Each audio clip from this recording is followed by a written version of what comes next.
తెలంగాణలో తొలి విడత పంచాయతీ ఎన్నికల పోలింగ్ కొనసాగుతున్నాయి. ఉదయం 7 గంటలకు పోలింగ్ మొదలవగా ఓటు హక్కు వినియోగించుకునేందుకు ఓటర్లు పెద్ద సంఖ్యలో పోలింగ్ కేంద్రాల వద్ద బార్లు తీరి తమ ఓటును వినియోగించుకుంటున్నారు. కేంద్రాల వద్ద ఎలాంటి అవాంఛనీయ ఘటనలు జరగకుండా పోలీసులు గట్టి బందోబస్తు ఏర్పాటు చేశారు. విజయవాడ వేదికగా జరగనున్న యునెక్స్ సన్ రైజ్ 87వ సీనియర్ నేషనల్ బ్యాడ్మింటన్ ఛాంపియన్షిప్ 2025 పోస్టర్ను సీఎం చంద్రబాబు ఆవిష్కరించారు. సచివాలయంలో జరిగిన ఈ కార్యక్రమంలో రాష్ట్ర క్రీడా శాఖ మంత్రి మండిపల్లి రాంప్రసాద్ రెడ్డి, షాప్ చైర్మన్ రవినాయుడు సీఎంను కలిసి టోర్నమెంట్ వివరాలు అందించారు. ఈ నెల 24 నుంచి 28 వరకు జరిగే ఈ ఛాంపియన్షిప్ ప్రారంభోత్సవ కార్యక్రమానికి ముఖ్య అతిథిగా హాజరు కావాలని ముఖ్యమంత్రిని ఆహ్వానించారు. డిప్యూటీ సీఎం పవన్ కళ్యాణ్ పై వైసీపీ సీనియర్ నేత మాజీ మంత్రి అంబటి రాంబాబు తీవ్ర స్థాయిలో విరుచుకుపడ్డారు. సీఎం చంద్రబాబు చెప్పినట్లు పవన్ ఒక వికృత క్రీడ ఆడుతున్నారంటూ సంచలన ఆరోపణలు చేశారు. చంద్రబాబు ఏం చెప్తే పవన్ అదే మాట్లాడుతున్నారని, ఆయనకు అనుకూలంగా వ్యవహరిస్తున్నారని విమర్శించారు. పవన్ కళ్యాణ్ కు ఏది కావాలో చంద్రబాబు అది ఇస్తారని, అందుకే ఆయన చెప్పినట్టుగానే పవన్ నడుచుకుంటున్నారని అంబటి అన్నారు.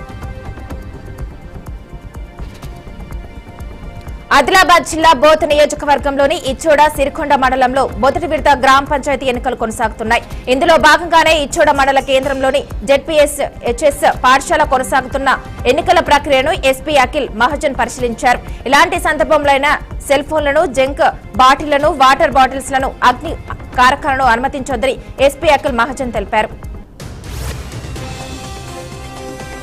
కడప జిల్లా బద్వేల్ పట్టణంలో అంతర్జాతీయ మానవ హక్కుల దినోత్సవం పురస్కరించుకుని బద్వేల్ పట్టణంలో సుభాష్ గాయత్రి జూనియర్ కళాశాలలో న్యాయ విజ్ఞాన సదస్సు నిర్వహించారు.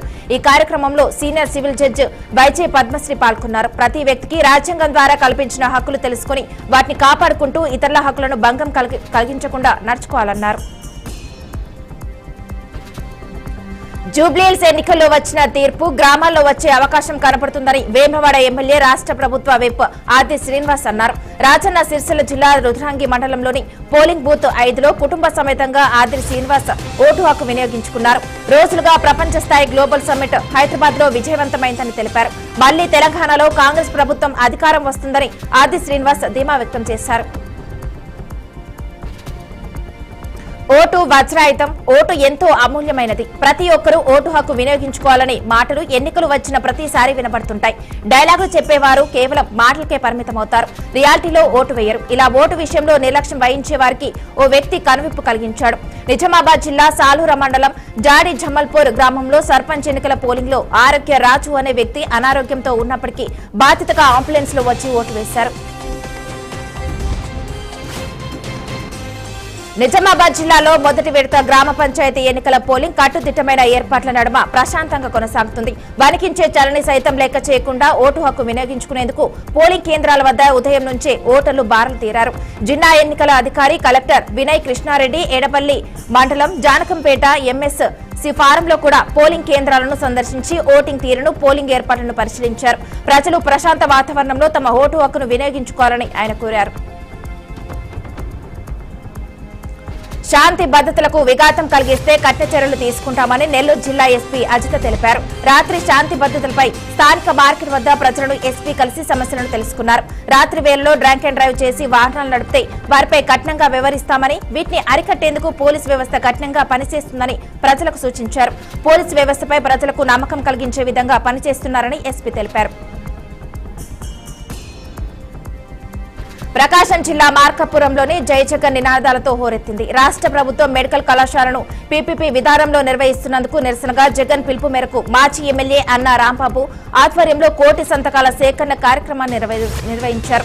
ఇక ఇందులో భాగంగా పార్టీ కార్యాలయం నుంచి పాత బస్టాండ్లోని వైఎస్ఆర్ విగ్రహం వరకు మోటార్ సైకిల్ ర్యాలీ నిర్వహించారు. ఈ ర్యాలీలో వైసీపీ అభిమానులు, కార్యకర్తలు, ప్రజలు భారీగా పాల్గొని సంతకాలు చేసిన పుస్తకాలను ప్రత్యేక వాహనంలో ఒంగోలు తరలించారు. యాదాద్రి భువనగిరి జిల్లా చౌటుప్పల్ మండలం పంతంకి గ్రామంలో 3వ విడత ఎన్నికల్లో ప్రచారంలో భాగంగా ఓటర్లను ఆకట్టుకునేందుకు సర్పంచ్ అభ్యర్థులు వినూత్నంగా ప్రచారం నిర్వహిస్తున్నారు. బీజేపీ పార్టీ బలపరిచిన అభ్యర్థి బోయ ఇంద్ర సంజీవ ఉంగరం గుర్తుకు ఓటు వేయాలని ఓటర్లను ఆకట్టుకునేందుకు ఓటర్ల ఇంటి వద్దకు వెళ్లి ఉంగరాలు తొలగిస్తూ ఓటును అభ్యర్థిస్తున్నారు. మరో ప్రాంతంలో ఓటర్లకు గడ్డాలు గీస్తుండగా అభ్యర్థి టిఫిన్ సెంటర్లో పూరీలు వేస్తూ తమ పార్టీకి ఓటు వేయాలని ఓటర్లను ఆకట్టుకునేందుకు వినూత్నంగా ప్రచారం నిర్వహిస్తున్నారు. యాదాద్రి భువనగిరి జిల్లా చౌటుప్పల్ మున్సిపల్ కేంద్రం హైదరాబాద్ విజయవాడ హైవేపై వాహనాల రద్దీ పెరిగిపోయింది. మొదటి విడత ఎన్నికల్లో భాగంగా పట్టణం నుండి వాహనాలు పల్లెబాట పట్టడంతో హైదరాబాద్ విజయవాడ హైవే వాహనాలతో రద్దీగా మారింది.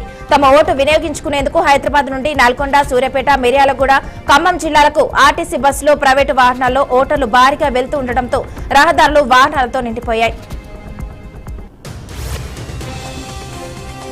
తిరుమల శ్రీవారి ఆలయంలో రాబోయే పర్వదినాల సందర్భంగా సామాన్య భక్తులకు ప్రాధాన్యతనిస్తూ టీటీడీ కీలక నిర్ణయం తీసుకుంది.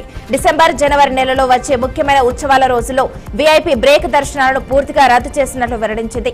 భక్తుల రద్దీని దృష్టిలో ఉంచుకుని దర్శన ప్రక్రియను సులభతరం చేసేందుకే ఈ చర్యలు తీసుకున్నట్లు స్పష్టం చేసింది. విమాన సర్వీసుల్లో ఏర్పడిన తీవ్ర అంతరాయంపై IndiGo board of directors chairman Vikram Singh Mehta స్పందించారు. వేలాది విమానాలు రద్దు కావడంతో ప్రయాణికులు ఎదుర్కొన్న ఇబ్బందులకు క్షమాపణలు కోరారు.